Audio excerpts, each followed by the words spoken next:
Do you know what it's like to be in your shadow, always wondering if you'll ever be good enough?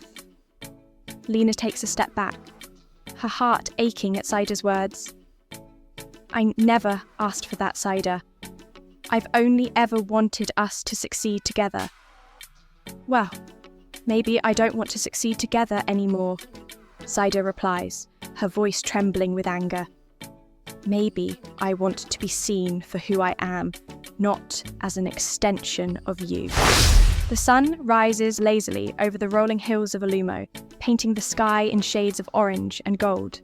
Lina and Saida stand at the edge of their village, surrounded by friends and family, offering blessings and well wishes for their journey to the renowned Tabari market. The traders, with their donkeys laden with goods, shout final instructions as the caravan prepares to depart. For Lina, this moment feels surreal. She's never travelled so far before, and her heart beats with a mixture of excitement and apprehension. As they begin their journey, the air is filled with the sounds of crunching footsteps, the braying of donkeys, and the chatter of traders. Saida walks beside Lina, her tone bright and eager. "Can you imagine it, Lina?" she says, her eyes sparkling. "Our work displayed in front of so many people who can make us famous, rich even. This is everything we've dreamed of." Lina nods, but her thoughts are elsewhere. Hidden in the depths of her basket lies her secret masterpiece, a weaving so intricate it feels alive. She's poured months into perfecting it, working late into the night by the dim glow of oil lamps. She hasn't even shown it to Saida, worried it might stir jealousy, or worse, be taken from her. The thought of unveiling it fills her with both pride and dread. That night, they camp under a canopy of stars, the fire crackling softly as traders share stories of their travels.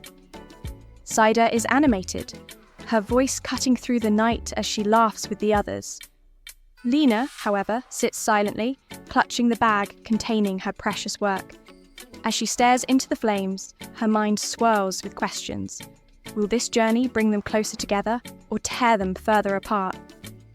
Tabari comes into view the next morning, a sprawling market bustling with life.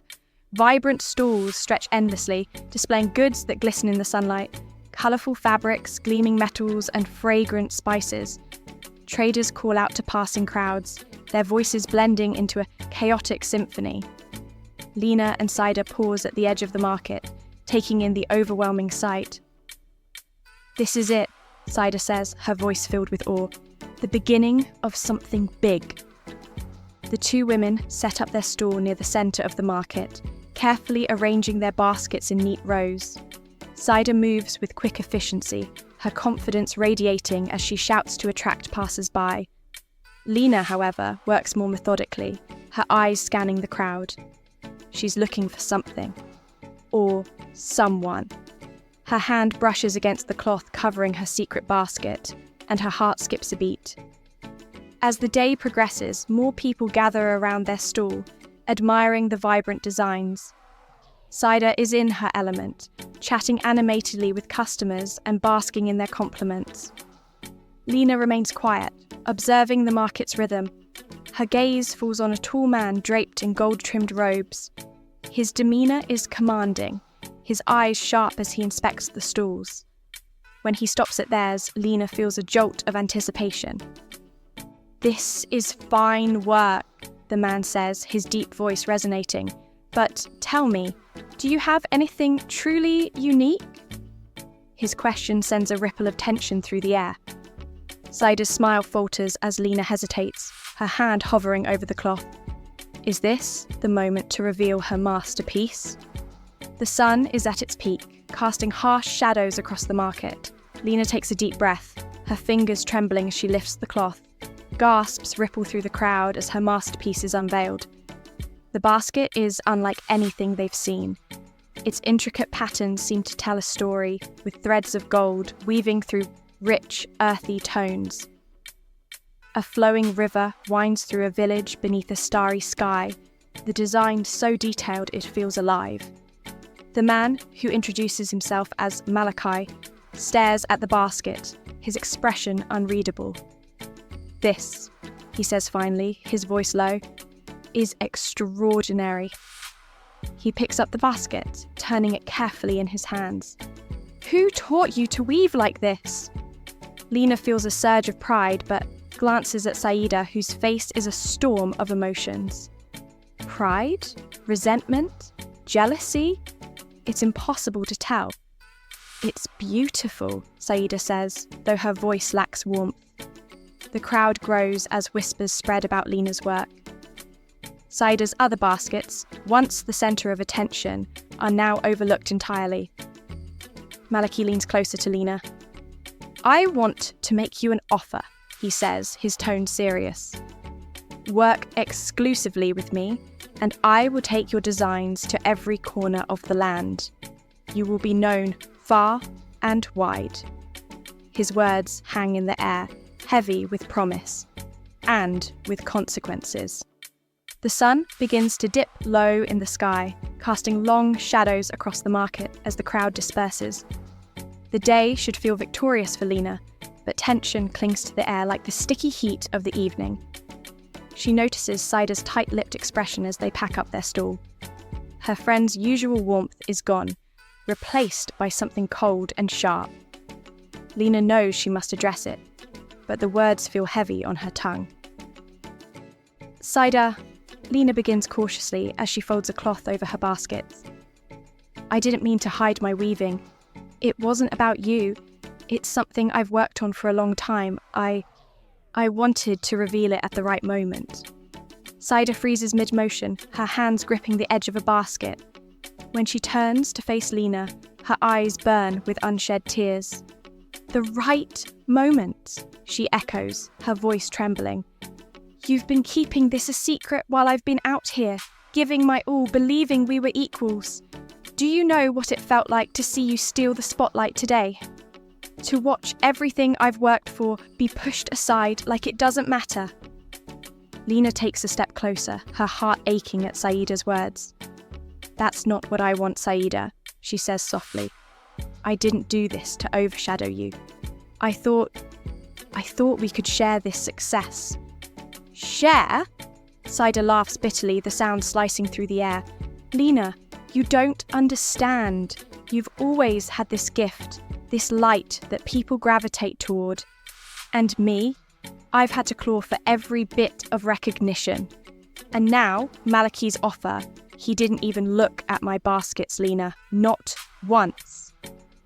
The mention of Maliki brings a flicker of guilt to Lina's chest. She thinks back to the merchant's intense gaze, the way he handled her basket like it was a treasure.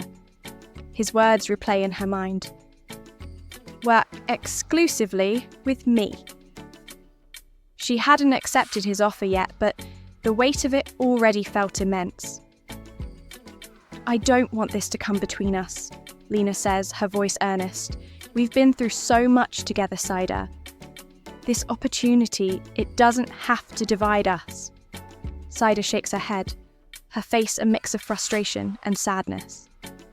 "Maybe it doesn't for you, but for me, this journey was supposed to be my chance to prove myself, to finally step out of your shadow.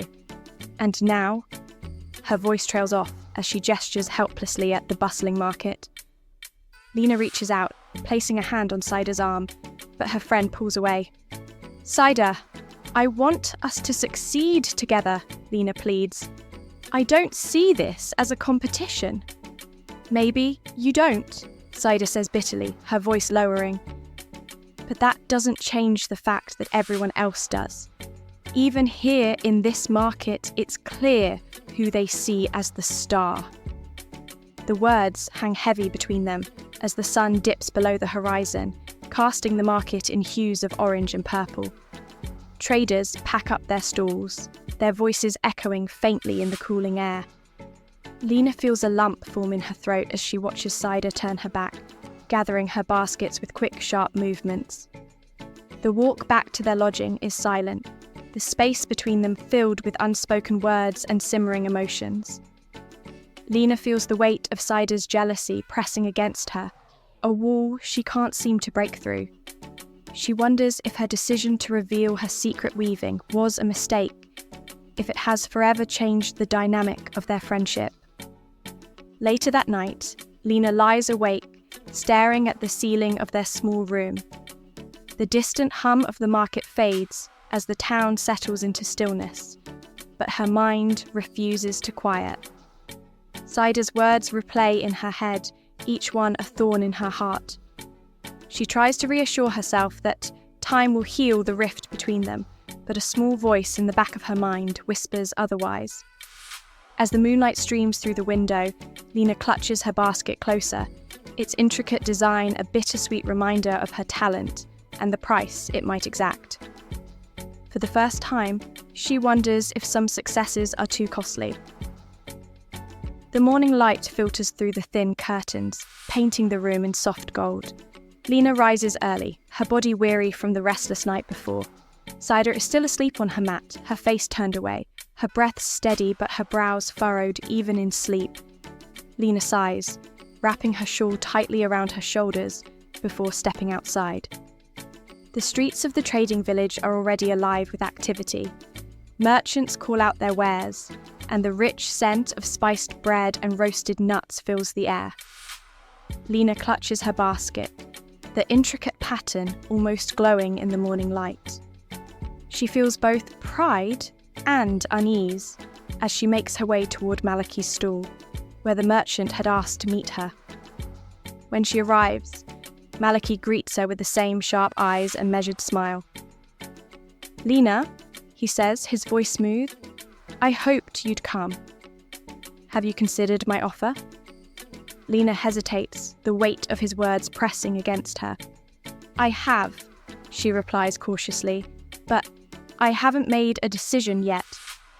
Malachi's smile falters, but only briefly. "Lina, your work is exceptional. I've never seen such artistry, such precision. If you agree to work exclusively with me, I can promise you wealth, recognition, and a place in markets you've only dreamed of. But opportunities like this don't wait forever." His words are tempting, and for a moment, Lina imagines the possibilities. A life of comfort, her name whispered in admiration in distant villages. Yet, Saida's face flashes in her mind, her hurt and bitterness casting a shadow over the vision. Lina wonders what this deal would mean for their friendship, already so fragile. "What would happen to Saida's work?" Lina asks, her voice steady but curious. "If I agree to this, will she have the same chance?" Malachi's expression hardens slightly, though his voice remains smooth. "Saida's work is admirable, but it lacks, what's the word? Magic. She doesn't have your gift, Lina. You shouldn't let loyalty to someone else hold you back. This is your time." The words sting, not for Lina, but for Saida, whose struggles she knows all too well. Malachi's casual dismissal feels wrong, even cruel, but there's a kernel of truth in his observation. Lina knows her talent is unique, but she also knows the cost of stepping on others to succeed. "I need more time," she says finally, her voice quiet but firm. Malachi nods, though his eyes glint with impatience. "Don't wait too long," he warns. "Opportunities like this are rare, Lina, and once they're gone, they don't come back." As Lina walks away, the heavy weight of his offer settles over her like a thick fog. She knows she must discuss this with Saida, but the thought fills her with dread. How can she talk about an opportunity that might further divide them? The evening sun dips low, casting long shadows over the bustling market as Lina returns to the room she and Saida share. She finds Saida hunched over her basket, weaving with furious determination. The tension in the room is palpable, and Lina hesitates before stepping inside. "You're late," Saida says without looking up, her tone sharp. "Let me guess, talking with that merchant again?" Lina flinches. "I was meeting with Malachi, yes. He wanted to discuss..." "Your precious deal," Saida snaps, finally turning to face her. Her dark eyes are blazing, her face set with bitterness. I see how he looks at your work, Lina. I know what he wants, and I know you'll take it. Lina swallows her frustration, trying to remain calm. Saida, it's not like that. I haven't decided anything yet. I wanted to talk to you about it first. Talk to me? Saida's voice rises, her hands clenching the edge of her unfinished basket. You mean you want my blessing to leave me behind? To rise while I stay in your shadow? That's not fair. Lina's voice breaks, hurt lacing her words. I've worked just as hard as you, Saida. This isn't about leaving anyone behind. It's about what's best for both of us. Best for both of us? Saida laughs bitterly. And what exactly does Malachi think is best for me? Or did he even mention me at all? Lina's silence is answer enough. Saida throws her half-finished basket aside and rises to her feet, towering over Lina, with fury in her eyes. Of course not. Because he only sees you, Lina, just like everyone else. Saida, please, Lina pleads, her voice trembling. This doesn't have to be a competition. I want us to succeed together. Saida shakes her head, stepping back. Maybe that's easy for you to say, Lina. But you don't know what it feels like to always be second. To always fight for scraps of recognition while someone else takes the spotlight. The words cut deep, and Lina feels tears sting her eyes. I never asked to be in the spotlight, Saida. I just want to do what I love. And what about what I love? Saida whispers, her voice breaking. What about my dreams, Lina? Lina takes a step closer, her hands trembling as she reaches out. Then let's make this work together, Saida. Please. We've come so far. Don't let jealousy destroy what we have. For a moment, Saida looks at her, the fire in her eyes dimming, but then she turns away, her shoulders slumping with defeat. I need to think, she says coldly, about us, about all of this. Lina watches as Saida moves to the window, staring out into the darkening streets. The silence between them is heavy, filled with words unspoken and wounds too raw to heal. Lina feels the fragile thread of their friendship fraying further, and for the first time, she wonders if it can ever be repaired. The following morning, the market is alive with activity as merchants and villagers prepare for the grand showcase. Traders from across the region have gathered, bringing with them exotic goods and stories from faraway places. Lina stands at her stall, arranging her baskets with care. Despite her outward calm, her mind is a storm of worry. Saida's words from the night before still echo in her ears. Saida, on the other hand, is nowhere to be found. Her stall remains empty, her baskets untouched. Lina scans the crowd, anxiety tightening her chest. Where could Saida be?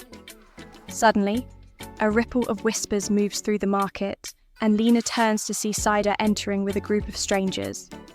She is flanked by 3 traders, their attire finer than anyone else's in the market. One of them, a tall man with sharp features and a calculating gaze, seems to be the leader. Saida walks beside him, her head held high, her expression a mask of confidence. Lina's heart sinks as Saida approaches her stall, the man following close behind. Lina, Saida says, her voice cool and composed. Meet Adamu. He's a merchant from the northern regions.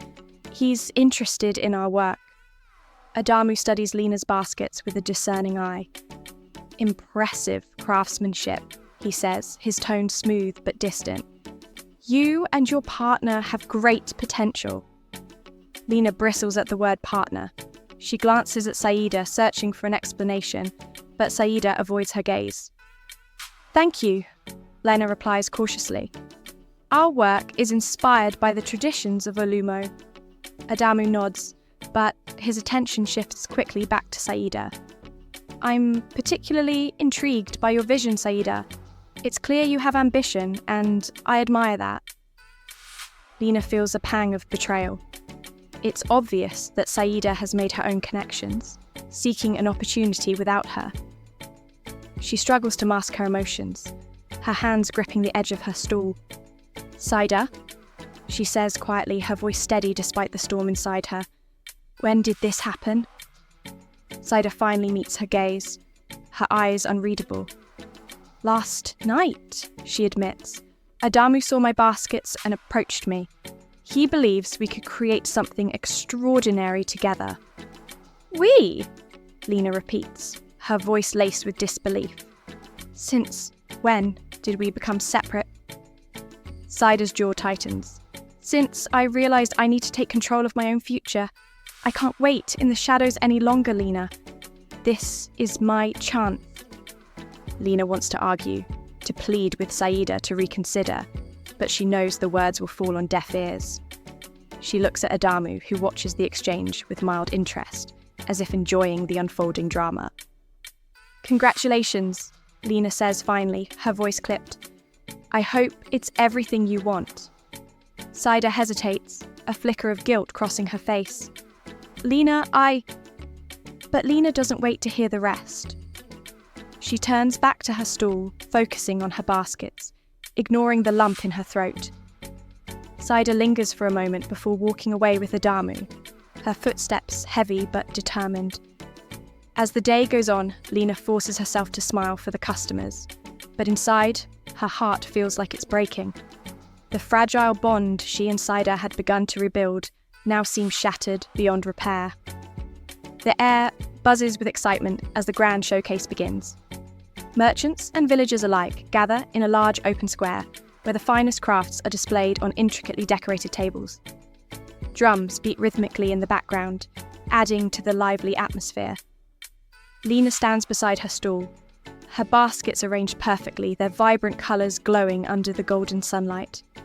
She scans the crowd, trying to focus on the event despite the knot of emotions twisting inside her.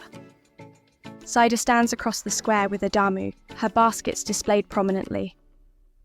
Lina can't help but notice the way the traders gravitate toward her former friend, captivated by her confident demeanour and the allure of her association with Adamu. Jealousy and frustration bubble beneath Lina's calm exterior, but she pushes them aside, determined to focus on her own work. As the event unfolds, a hush falls over the crowd when an elder steps forward to examine the crafts. The elder, a respected figure known for his discerning taste, moves methodically from one table to the next, offering nods of approval or subtle critiques.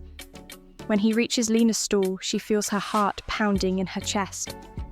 "These are exquisite," the elder says, holding up one of her baskets. "The patterns are unique, full of life and meaning." His voice carries through the square, drawing curious onlookers to her table. Lina bows her head in gratitude. "Thank you, elder. These patterns are inspired by the stories of our village." The elder nods, studying her work further. "You honour your heritage well. This is a true gift." For the first time that day, Lina feels a glimmer of pride and validation. But her moment of joy is short-lived. Across the square, Saida watches with a dark expression. Lina's success is a bitter pill for her to swallow, and it shows in the tightness of her jaw and the way she avoids meeting Lina's eyes. The showcase continues, and more customers gather at Lina's stall, eager to purchase her baskets. Yet, she can't shake the feeling of unease, the sense that Saida's resentment is brewing into something deeper. As the sun sets and the showcase winds down, Lina counts her earnings with a quiet sense of accomplishment.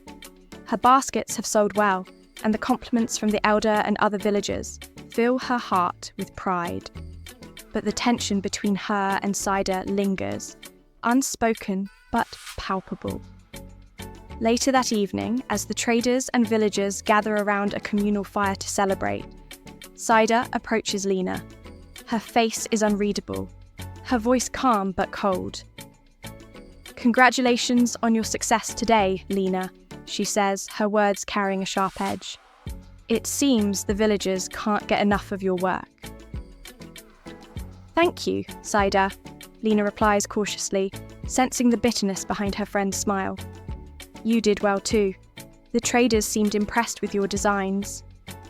Saida laughs softly, but there's no warmth in the sound. "Did they? Or were they just polite?" Lina's patience wears thin. "Saida, this isn't a competition.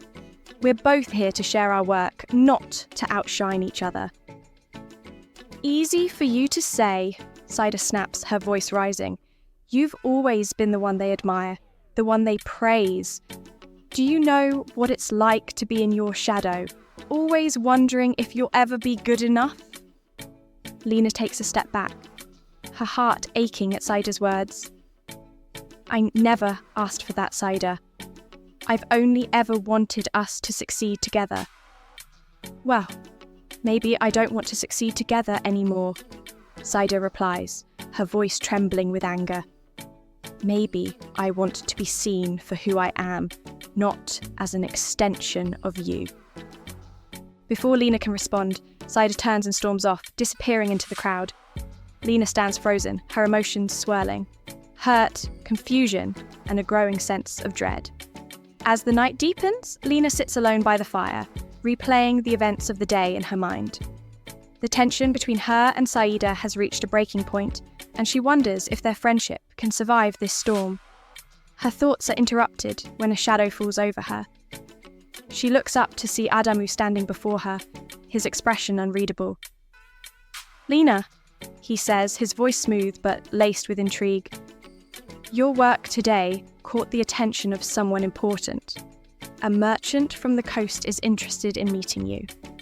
Lina's heart races. The coast, so far from Olumo, so full of promise. Yet the idea of leaving behind everything she knows fills her with a mix of excitement and fear.